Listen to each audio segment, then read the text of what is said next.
So as a student, as you've been learning and taking this course, the biggest takeaway I would say for you, and that we would hope that you would get, would be this: that faith makes our leadership better. It just does.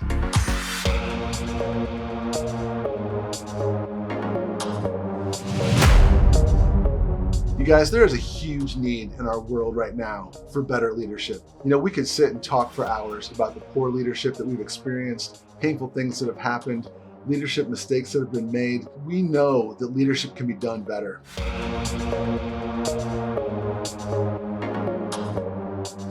Are you the best leader you can be?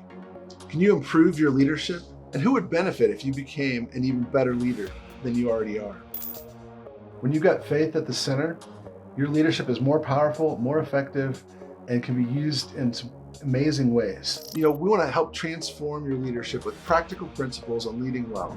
First is motivation, and we'll look at David's heart. We'll take a look at purpose and Joshua's goal. We'll look at values, and we'll take a look at Jesus' example. Strategy, we'll look at Nehemiah's project. For power, we're going to look at Abraham's struggle. For perspective, we'll look at Joseph's journey. For outcomes, we'll look at Paul's secret. And last, we'll take a look at credit and Moses' mistake. We need better leaders in our world, and you can help make that happen. Yeah.